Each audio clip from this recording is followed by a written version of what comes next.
Hello అండి అందరికీ ఈ వీడియోలో బ్లౌజ్ కటింగ్ అనేది చాలా సింపుల్గా ఏ విధంగా కట్ చేసుకోవాలని చూపిస్తాను. ముందైతే ఎల్బో హ్యాండ్స్ అయితే కట్ చేద్దామండి. ముందుగా అయితే హ్యాండ్స్ కట్ చేద్దాం. ఒక హాఫ్ ఇంచ్ అయితే ఖర్చు కోసం తీసుకోండి. ఈ బ్లౌజ్ అయితే వాళ్ళకి కరెక్ట్గా ఉంటుంది అన్నారనమాట. హ్యాండ్స్ ఇది ఎంత అయితే ఉందో అంత హ్యాండ్స్ అయితే తీసేసుకోండి. ఇక్కడ నుంచి ఇక్కడికి, అలానే చంక డౌన్ కూడా.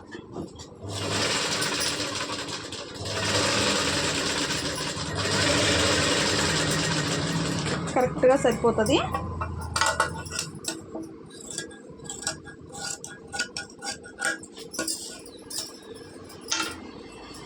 హ్యాండ్ అయితే లోతు కొంచెం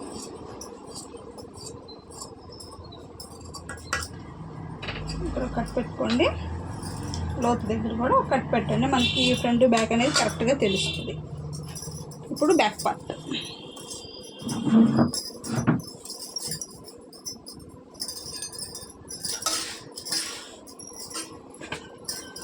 క్లాత్కి ఏమైనా హెచ్చు తగ్గులు ఉంటే కట్ చేసేసుకోవాలి కంపల్సరీగా, లేదంటే తేడాలు వస్తాయి. కొంచెం క్రాస్ అయితే ఉంది, షింక్ చేసేసాను కదా, కొంచెం క్రాస్ ఉందన్నమాట. ఒక హాఫ్ ఇంచ్ అయితే ఖర్చు కోసం గీసుకోండి. ఇది మనకి నడుము పట్టీకి ఉపయోగపడుతుంది అన్నమాట. కంపల్సరీ గీసుకోవాలి. దాని తర్వాత చెస్ట్ లూజు మనం ఇవ్వండి. ఇక్కడ కాజా పట్టీ నుంచి చంక దగ్గర ప్లస్ గుర్తు వరకు మనం చెస్ట్ లూజ్గా అయితే తీసుకోవచ్చు. ఇక్కడి నుంచి ఇక్కడికి ఇలాగా ఒక 2 ఇంచులు ఖర్చు కోసం ఇవ్వండి. ఈ విధంగా ఒక మార్కింగ్ అయితే వేసేసుకోవాలి. తర్వాత బ్లౌజ్ లెంత్ ఇది మనకి కరెక్ట్గా ఉంటుందండి. లెంత్ ఈ బ్లౌజ్ ఎంత లెంత్ అయితే ఉందో అంత అయితే పెట్టేసుకోండి. ఇవ్వండి, కింద హాఫ్ ఇంచ్ వదిలేసుకున్నాం కదా, అక్కడి నుంచి ఈ విధంగా ఇక్కడికి ఒక హాఫ్ ఇంచ్ పైకి ఇలా గీసేసుకున్న తర్వాత ఇలాగ ఒక లైన్స్ అయితే కొట్టేసుకోండి. మీరు ఈ లైన్స్ అనేది కొట్టుకోకపోతే హెచ్చు తగ్గులు అనేది అవుతుంది అనమాట. ఖచ్చితంగా లైన్స్ అయితే తీసుకోవాలి. తర్వాత నెక్ వచ్చేసేసి 2.5 ఇంచులు నెక్. షోల్డర్ వాళ్ళ బ్లౌజ్కి ఎంతైతే ఉందో సేమ్ అలానే తీసేసుకోండి. ఇక్కడి నుంచి ఒక హాఫ్ ఇంచ్ వదులుకుంటూ ఇలా తీసేసుకున్న తర్వాత చంక డౌన్ 5.5. వాళ్ళ బ్లౌజ్కి ఒక 6, 6.5 ఉన్నా కూడా అది పెట్టుకోకండి. మీరు 5.5 తీసుకొని పెట్టుకోండి, పర్ఫెక్ట్గా ఉంటుందన్నమాట. ఒకసారి మనం కొలుచుకోవాలి ఎంత వచ్చిందా అనేసి. ఒకసారి కొలుచుకున్నాము అంటే వాళ్ళకి ఎక్కువ వచ్చింది అన్నప్పుడు మనం తగ్గించుకోవాలి, కరెక్ట్గా వస్తుంది. ఇక్కడ నుంచి 1.5 ఇంచ్ ఈ విధంగా దీంతో కలిపేసుకున్నాము అంటే మనకి పర్ఫెక్ట్గా వచ్చేసినట్టు. ఇప్పుడు బ్యాక్ నెక్కి చూద్దాం. రౌండ్ నెక్ అండి. దీనికి మిడిల్ పార్ట్ కింద హాఫ్ ఇంచ్ వదిలేసుకున్నాం కదా, అక్కడ దగ్గర నుంచి పెట్టుకోవాలి. ఇక్కడికి ఒక హాఫ్ ఇంచ్ పైకి రౌండ్ నెక్.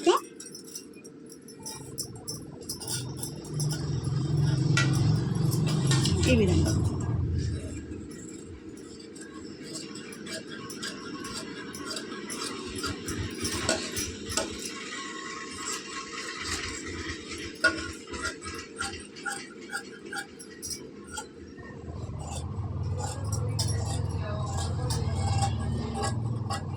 ఈ విధంగా కట్ చేసుకున్న తర్వాత ఫ్రంట్ పార్ట్ దీన్ని బేస్ చేసుకొని మనం ఫ్రంట్ పార్ట్ అనేది కట్ చేసుకోవాలి. క్రాస్ కటింగేనండి. స్ట్రైట్ అన్నప్పుడు మనం స్ట్రైట్ అనేది ఈ విధంగా తీసుకోవాలి, క్రాస్ అనేది ఈ విధంగా తీసుకోవాలి.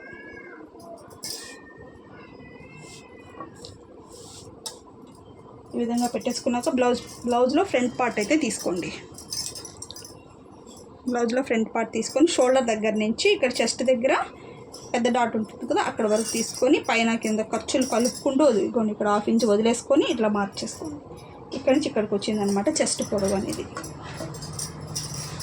దీన్ని ఇలాగా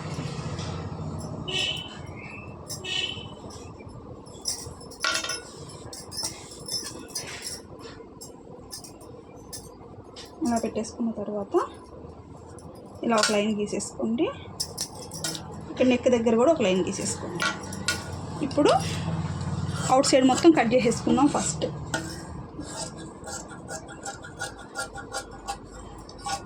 ఇలా అవుట్ సైడ్ అంతా కట్ చేసేసుకున్న తర్వాత ఈ బ్యాక్ పార్ట్ అనేది పక్కకి తీసేసేయండి.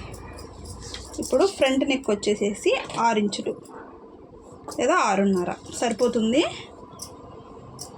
6:30. ఇప్పుడు ఇక్కడ నుంచి ఒక 2 ఇంచులు పైకి ఇలాగ మార్క్ చేసుకోండి. ఇక్కడ నుంచి 2:30 లేదా 3, ఇక్కడ నుంచి 2. ఈ మెజర్మెంట్ అయితే మనకి సరిపోతుంది అన్నట్టు, పర్ఫెక్ట్గా వచ్చేస్తుంది బ్లౌజు.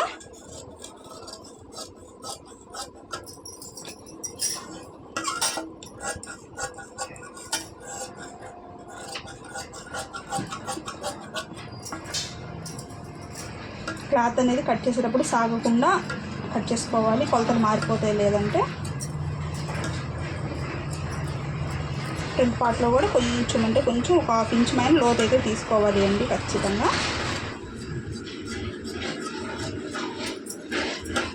ఇప్పుడు ఒక పర్ఫెక్ట్గా ఫ్రంట్ పార్ట్ అనేది కటింగ్ అయిపోయింది. ఇప్పుడు మనం ఫ్రంట్ని బ్యాక్ని యూజ్ చేసి షేప్ బెల్ట్ ఏ విధంగా కట్ చేయాలో చెప్తాను. ఇదిగోండి, బ్యాక్ పార్ట్ మీద ఫ్రంట్ పార్ట్ ఈ విధంగా పెట్టేసుకొని ఒకసారి కొలుచుకోండి ఎంతెంత వచ్చింది అనేది మీకు తెలుస్తుంది. 4 ఇంచులు 3 సరిపోతుంది. 4, 3 అంటే మనిషిని బట్టి వీళ్ళకి చెస్ట్ తక్కువ ఉండడం వల్ల పైకి వెళ్తుంది కాబట్టి పట్టి అనేది కొంచెం పెద్దది వస్తుంది. ఆ విధంగా మనం కట్ చేసుకున్నాము అంటే మనకి కరెక్ట్గా సరిపోతుంది. ఈ మెథడ్లో నేర్చుకున్నారు అంటే పర్ఫెక్ట్గా వస్తుందండి బ్లౌజ్ కటింగ్ అయితే.